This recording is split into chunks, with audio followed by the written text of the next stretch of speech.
बघितलंस का काय बातमी दिली आहे? काय बरं? संगीत सम्राज्ञी भैरवी वजे त्यांचा सांगीतिक वारसा त्यांची एकुलती एक लेक तारा मेहेंदळे हिला सोपवणार. मोठा कार्यक्रम आहे. या भैरवीला सुद्धा मानलं पाहिजे. नाही म्हणजे प्रत्येक गोष्टीची पब्लिसिटी कशी करावी हे तिला बरोबर कळतं. तिला जगाची रीतच कळली आहे. अगं त्यांचं क्षेत्रच तसं आहे ना. पब्लिसिटी शिवाय काही होतच नाही. Publicity is a must. Maugham, मला माहिती आहे तुम्हाला आता माझ्याविषयी काहीच वाटत नाही, पण असं कसं वाटतं ना. मला तुझ्याकडे बघितल्यावर पश्चाताप वाटतो. तू माझा विश्वासघात केलास, तुझ्यावर विश्वासच ठेवायला नको होता असं सुद्धा वाटतं. एवढं सगळं तर वाटतं. काय बोलतेस तू? मॉम, आज ज्या जागी मी आहे उद्या त्या जागी सावली पण असू शकते. म्हणजे आज तुम्हाला सावलीचा अभिमान वाटतोय, जसा काही दिवसांपूर्वी माझा अभिमान वाटत होता. पण आज तुम्हाला माझ्या बाबतीत पश्चाताप होतोय. बहुतेक उद्या सावलीच्या बाबतीतही तसं काही घडू शकतं. खरंच माहित नाही, कारण आता ना कोणावरही विश्वास ठेवणं माझ्यासाठी तरी खूप अवघड झालंय. आणि तुला वाटते तसं अजिबात नाहीये. तुझ्यात आणि त्या पोरीमध्ये जमीन आसमानाचा फरक आहे. मग ॲक्च्युली कोकणात आपल्या कंपनीचं इतकं इम्पॉर्टंट काम आहे.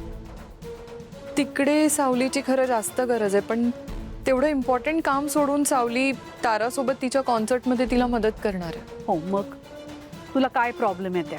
नाही मॉम, यात मला काही प्रॉब्लेम नाही आणि माझ्या प्रॉब्लेमचा काही संबंधही नाही. पण मी कंपनीच्या बाबतीत विचार करत होते.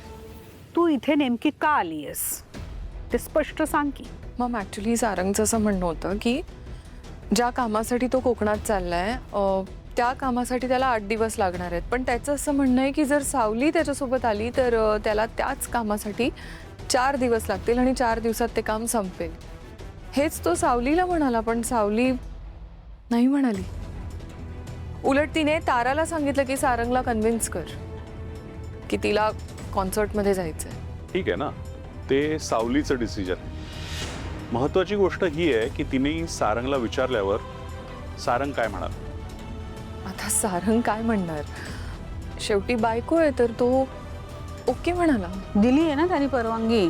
मग आता काय तू काय मी सुद्धा काही नाही करू शकणार.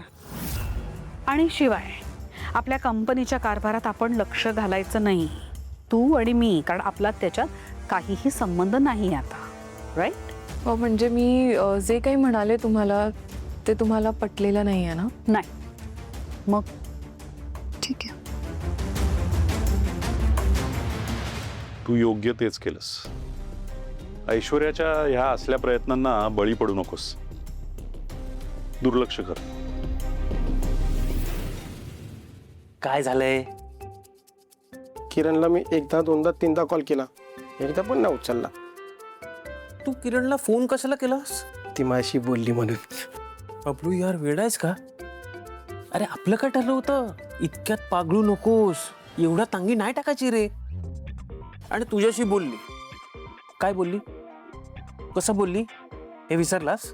अरे ती तुझ्यावर चिडली, भडकली आणि तू तिला फोन करतोयस. काय सॉरी ती माझ्याशी बोलली ना, त्याचा आनंद मला झाला. मग ती काय बोलली ना हे डोक्यातच नाही घेतलं मी. पण ती माझ्याशी बोलली ना, हे महत्वाचं आहे. बोलली हे महत्वाचं आहे. तुला शिव्या घातल्या असतं तरी चाललं असतं.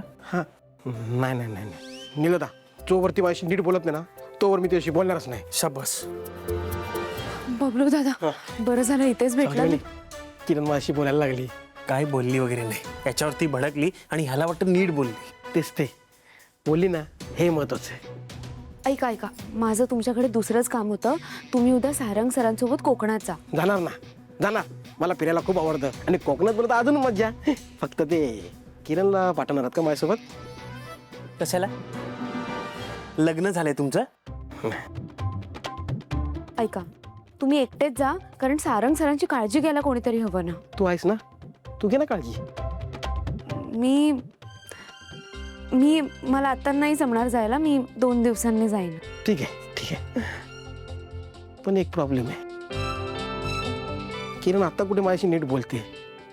मी अचानक गायब झालो पण ती माझी बोलणार नाही. अरे वेड्या, उलट हीच संधी आहे. हे बघ, किरणला तुझा असण्याची सवय झाली होती म्हणून तिने तुला गृहीत धरलं.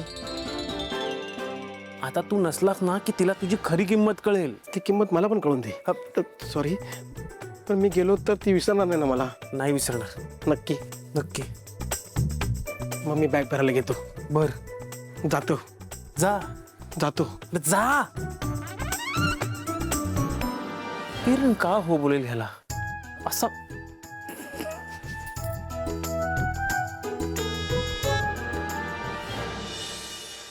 अहो ऐका, हे तुमच्या रात्रीसाठी कपडे आहेत, हे मीटिंगचे कपडे आहेत हां.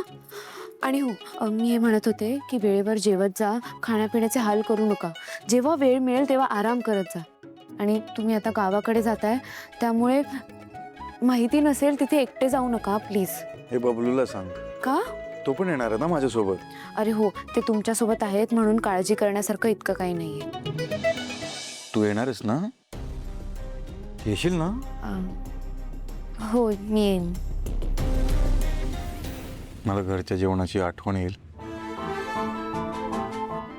फक्त जेवणाची? जेवण बनवणारीला पण मिस करेन. मी पण तुम्हाला मिस करेन. मी तुझ्यापेक्षा जास्त मिस करेन. मला नाही करमणार तुमच्याशिवाय. त्यावर एक उपाय आहे माझ्याकडे. काय? सांगू? हं. खरंच. खरंच? आपण आपलं एक बाळ आणूयात तुझ्यासाठी. म्हणजे तुम्हाला नकोय? म्हणजे तुला हवंय. अहो